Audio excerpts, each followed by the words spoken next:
All right, I am going to get this out of the way right off the top. I absolutely detest futurists. I have been in multiple keynotes, both for our trade and others, with futurists, and they're ridiculous. They remind me of Miss Cleo from the 90s. If you are a 90s kid, you will get that reference. I knew you were going to say that. So don't hate me. Thank you, Miss Cleo. Michael. Yeah. Right. This is amazing me. It's okay. It amazes me every time I do it too. On this episode of ResiWeek, we talk an 8K information session at CEDIA, as well as an AI futurist is holding the keynote. All this and more on this episode of ResiWeek. The network for the AV industry. What are you listening to? This is AV. This is AVNation. This is AVNation. This is ResiWeek, episode 393, Miss Cleo. Welcome to another episode of ResiWeek. This is your weekly roundup of all the latest news and stories for the residential AV industry. I'm your host, Matty Scott for AVNation.tv, and this week I'm pleased to be joined by three of my good friends. First, we have Katye McGregor-Bennett. She's the president of KMB Communications. How you doing, Katye? Doing great. Weeks before Expo. You know what it's like. It's not the week before Expo. It said weeks. Like weeks before. Yeah. Weeks. My apologies. Plural. I was going to say, my calendar got jacked up real fast. Then we have Mr. Jason Knott. He is an evangelist over at D-Tools. How you doing, Jason? I'm doing great. Thanks for having me, Matt. And last but certainly not least, we have my good friend, Mr. Michael Short. He's the Senior Director of Marketing for Residential with Crestron. How you doing, Michael? Amazing. Thanks for having me. Appreciate it. Hey, thank you for staying up late to hang out with us. We are going to kick this off with a story that comes to us from Residential Systems. A CEDIA Expo panel is going to cover the latest developments in 8K.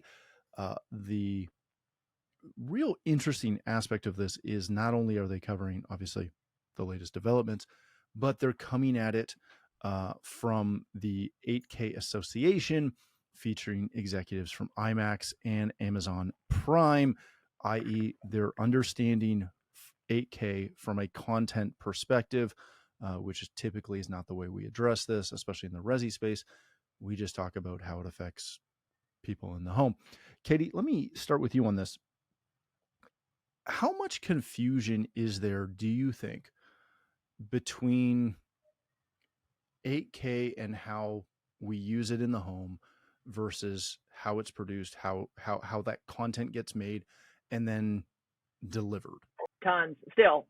Not a new conversation at all. I mean, it's the race to the K's has been sort of this underlying theme in the industry for ages. But I think that the true understanding and what it really means to what that image looks like on the screen at home in my house compared to your house, compared to what I saw at big box retailer, insert name here, versus other promotional material that caused me to buy the thing that I have. I think just generally speaking, there's just not a lot of common understanding for exactly what I jokingly say, what do the K's mean? And to me as an end user, what am I seeing? What am I experiencing? At what level do I need to engage, and what does that mean from a technology standpoint?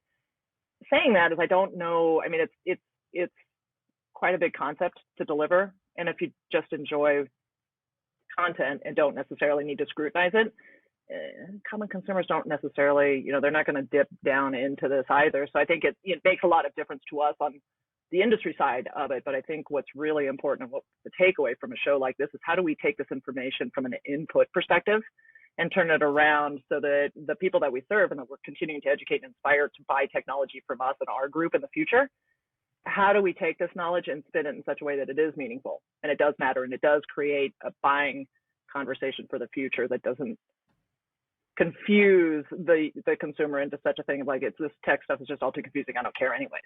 That's the last thing we need, right? So I think it is really important, but I think it's how do we get there that's in the conversation that's really compelling to me, of course, as a communicator. So I don't know that I answered your question per se, but that's sort of my take on it. Yeah, you're good. Yeah, close enough. We're fine.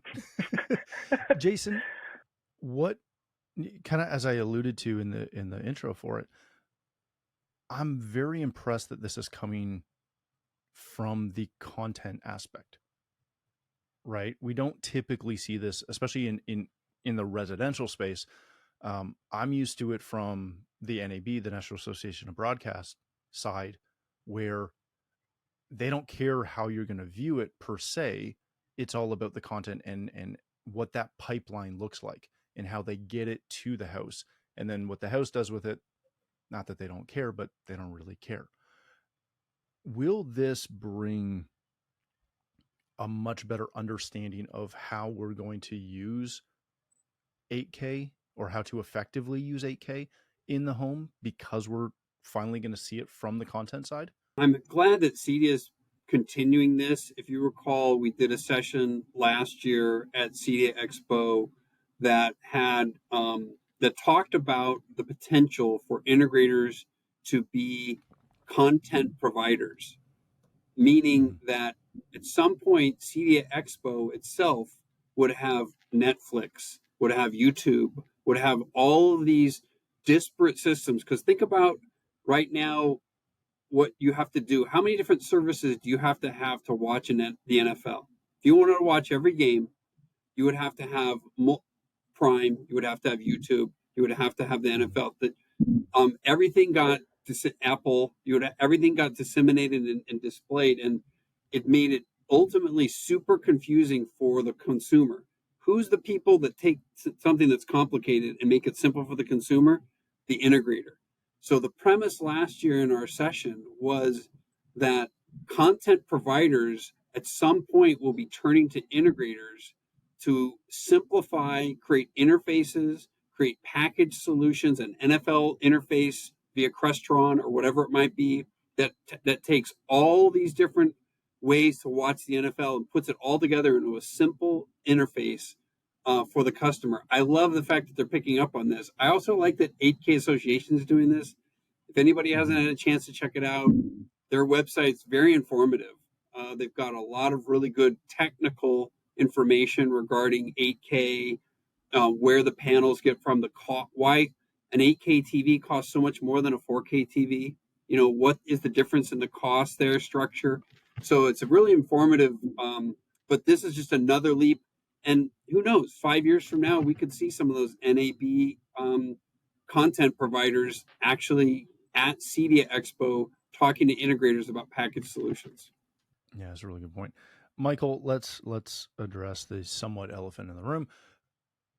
8K is awesome, and obviously there are displays that are made for 8K content. There's not a ton of 8K content available, obviously, yet. Are we as an industry, and obviously like from the manufacturing standpoint, are we truly ready for a fully functional 8K solution? I think we can be reasonably quickly if the content became available, because you have to be. You think about when 4K happened, TVs were extremely expensive. We started talking about 4K distribution, going through the whole process with digital media and how we'd use 4K. But very quickly, as more content becomes available and as consumers want to take that content in, we as manufacturers get up to speed quickly. And we certainly are working on and have solutions that are going to be ready for 8K and will be certainly ready to go. I think that it will all depend on the content, though, because you look at now, YouTube and Vimeo is probably the only place you can get the most 8K content. And you're talking about direct smart TVs there versus distributing it from your Apple TV potentially or other devices. So, the content is going to be really important. Japan, I think, had the Tokyo Olympics in 8K, if I remember rightly. In OTA 2020 8K. It was insane. Yeah, insane. Absolutely insane.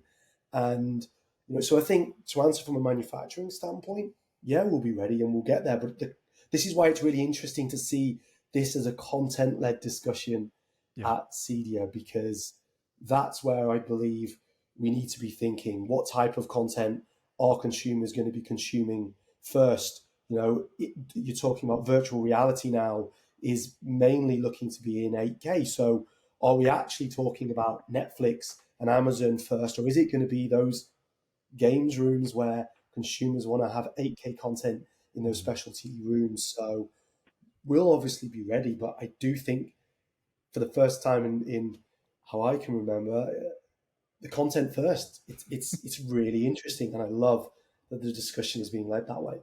Yeah, that's a great point. So check that session out if you happen to be in Denver. All right, let's change topics for a second. This comes to us from Residential Tech Today. AI and technology futurist Scott Steinberg is delivering the keynote at Expo 2023. If you don't know Steinberg, he's going to be speaking on the unstoppable AI revolution that's coming to the home. All right, I am going to get this out of the way right off the top. I absolutely detest futurists. I have been in multiple keynotes, both for our trade and others, with futurists, and they're ridiculous. They remind me of Miss Cleo from the 90s. If you are a 90s kid, you will get that reference. If you are young like Michael, you may not. But I hate futurists. Now, that out of the way. All right, Jason. Is AI in the home going to come in more than just little spurts to our industry? I get AI will come into the house. I fully embrace that and expect that.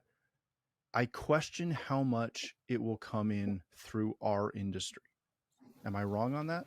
So it's interesting. Out at ISC West, the security show in the spring, there was quite a bit of integration between security cameras. I believe you and I have talked about this before. Security camera technology and AI.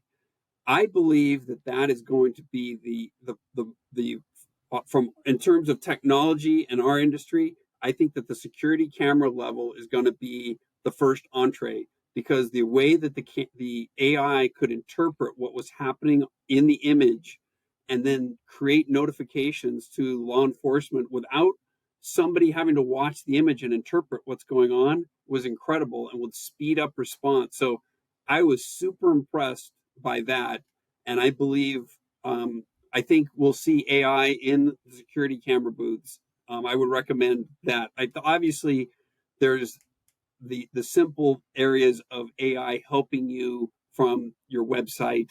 Maybe creating some content for your website and those sorts of things at the marketing level that integrators might be able to utilize also. One glimmer of hope for the Futurist for Scott Steinberg. I did go kind of check out in his website, and it looks like he doesn't just focus on the Futurist from a technology standpoint, but he also really delves into small business and particularly how it's going to help small businesses, and he tries to really kind of drill down. So knowing that this audience is predominantly made up of small businesses, I think there's a glimmer of hope there that he won't be Miss Cleo. I'll attend, with an open mind 100%. I'll just still have a very hard time getting Miss Cleo out of my head through the entire thing. Michael, and just before we move on, and I'm going to be nitpicky with this, and you can tell me I'm wrong. The majority of the security camera stuff is machine learning. It's not AI. I know they sell it as AI. It's machine learning. Anyways. Well, that's another topic in and of itself, Matt, that you keep poking on, is that AI versus machine learning, right? So that's a whole other that conversation. Is a whole other conversation and worth doing a dive into. 95% of it's machine learning. It's not AI, but it's cute that AI just is a much better tagline.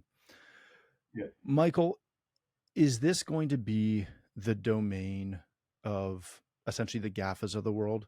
Is AI going to come into the house through Alexa or through something from Apple or something from Facebook, from Meta, versus, the only company I know that is actively using any form of AI in our space right now is Josh AI dropped a version that has ChatGTP built into it, or as an extension layer built onto it. Do you foresee this being driven heavily by essentially like the GAFAs of the world?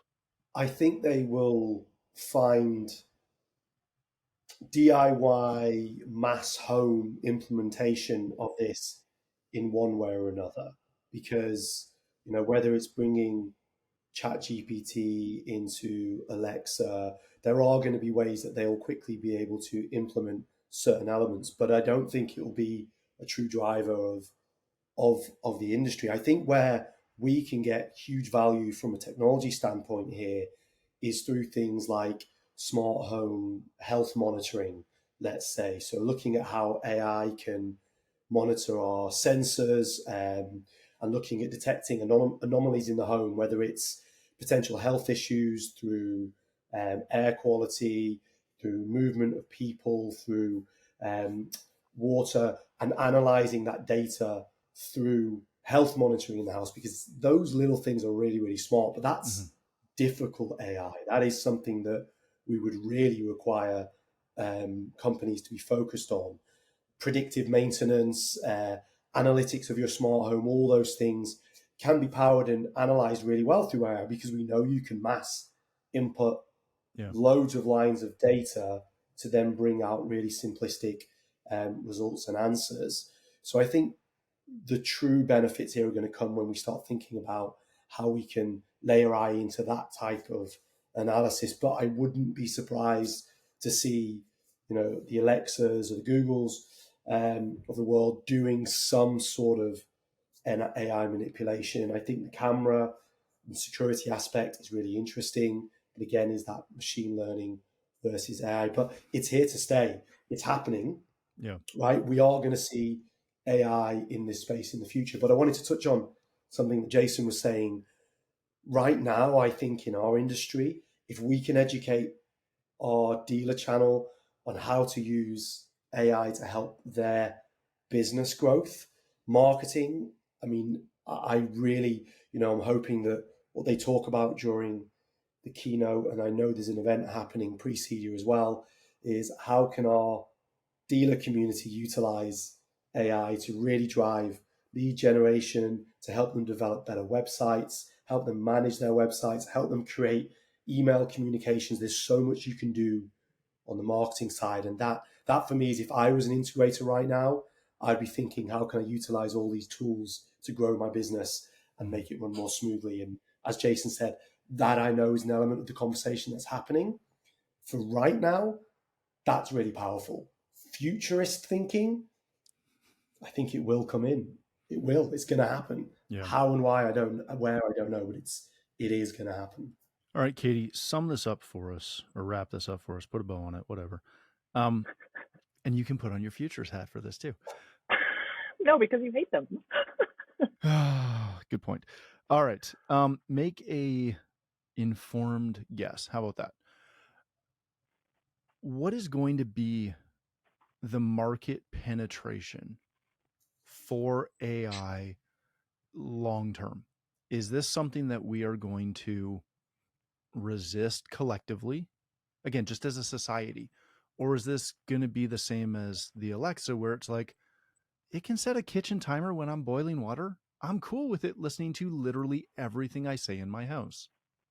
I think it's going to be, I think my take on it, just my take, is I think it's going to be very similar to that, and a bit of a hybrid at the same time. I think that to Michael's point, it's already happening.